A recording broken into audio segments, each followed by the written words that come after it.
在那个不起眼的角落里，时间仿佛被按下了暂停键。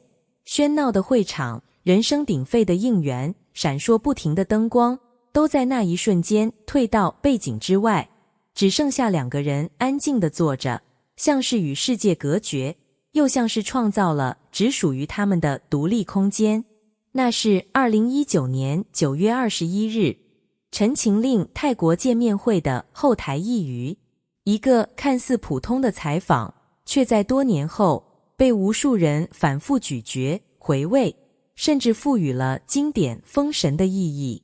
尤其是在这个4月1日的影像流出之后，那一张从未公开的照片，更像是一枚时光碎片，将人重新带回那个盛夏未散的时刻。画面并不张扬，没有刻意摆拍的构图，也没有刻意制造的氛围感，但正是这种自然随意，才让一切显得更加真实。两个人并肩而坐，姿态放松，神情温和，仿佛只是普通的朋友在聊天，却又隐隐透出一种难以言说的亲密与默契。很多人说，那一刻他们之间形成了一种结界。这并非夸张的形容，而是一种极其微妙的情感场域。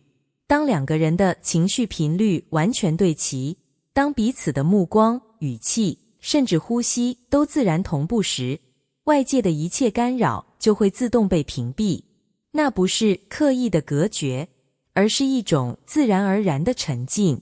在那个角落里，有人注意到一个细节，他认真地描述对方点眼药水的习惯，细致到动作的顺序、停顿的节奏，甚至是那种下意识的小表情。这种观察并不是一时兴起的留意，而是长期相处中积累下来的熟悉感。那种我知道你会怎么做的笃定，本身就已经是一种深层的连接。还有那句略带青涩却坚定的话，我已经到了可以合法结婚的年龄。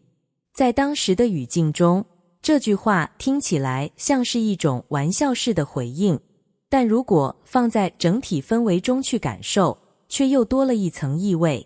紧接着，他又巧妙地帮对方化解关于结婚时间的提问，用一种理性又温和的方式转移话题。这种配合不是临场反应，而是一种长期建立的默契，知道什么时候该说什么，知道如何替对方承担一点压力。而真正让人难以忘怀的是那句几乎带着少年气的宣言，我会继续追着你。这句话的力量并不在于它有多华丽，而在于它的真诚与直接。在那个年纪，那样的语气没有过多修饰，却足够打动人心。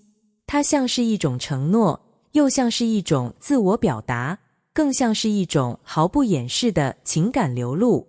如果只看表面，这不过是一场普通的采访互动，但如果结合当时的背景去理解，就会发现这短短几十分钟的靠近，其实来之不易。那段时间，他们各自的行程已经开始变得密集而分散，跨城市、跨国家的工作安排，让原本朝夕相处的两个人被迫进入异地模式。在这样的情况下，每一次见面都显得格外珍贵，而这一次泰国之行，某种程度上也是一种争取来的机会。有人说，那背后是团队之间的反复博弈，是现实与情感之间的拉扯，是理性安排与内心渴望的碰撞。也许我们无法得知全部细节，但可以想象，那并不是一件轻松的事情。正因为如此，当他们终于能够在同一个空间里坐下来，哪怕只有短短几个小时，那种放松与愉悦才会如此真实地流露出来。他们谈过去，回忆那个炙热的夏天，他们谈现在，关注彼此的状态与变化，他们也谈未来，带着一点期待，也带着一点不确定。那种对话没有刻意煽情，却处处藏着温度，就像是在喧嚣世界中偷来的一段安静时光，可以慢慢说话，可以认真看着对方，可以不必顾虑太多外界的目光。时间走到现在，已经过去了7年。7年，说长不长，说短也不短，足以让一个人从青涩走向成熟，也足以让许多曾经炽热的情感逐渐沉淀。那些当年在采访中提到的未来计划，那些看似触手可及的合作与可能，如今都变成了一种遥远的想象。现实没有按照最理想的剧本发展，这是很多人都会经历的事情。对于他们来说，也许更是如此。在更大的舞台、更复杂的环境中，每一个选择都需要权衡，每一步前进都伴随着代价。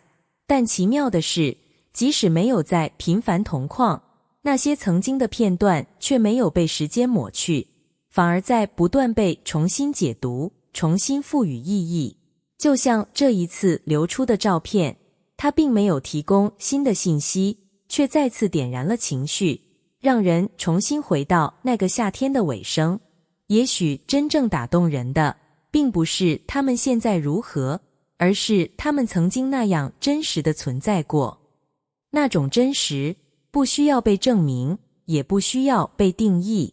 它存在于细节里，存在于眼神里，存在于那些看似随意却无比自然的互动之中。很多人会问，这样的情感到底算什么？是友情？是默契？还是更复杂的存在？或许答案并不重要，因为有些关系本来就不需要被简单归类。它们之所以珍贵，正是因为它们超越了标签。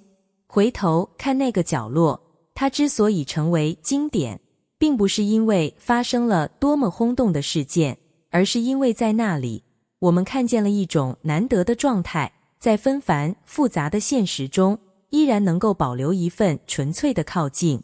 那是一种不需要解释的理解，是一种不需要刻意维系的连接。7年过去，故事没有按照所有人的期待继续展开，但那一刻的存在本身就已经足够完整。或许有些相遇的意义，并不在于它能走多远，而在于它曾经多么真切地发生过。那么看到这里，你是否也有同样的感受呢？你认为那个角落里的他们，真正打动你的是哪一个瞬间？如果时间可以倒流，你最想回到哪一个片段重新再看一次？欢迎在评论区分享你的想法，也别忘了点赞、订阅频道。感谢你的观看，我们下次再见。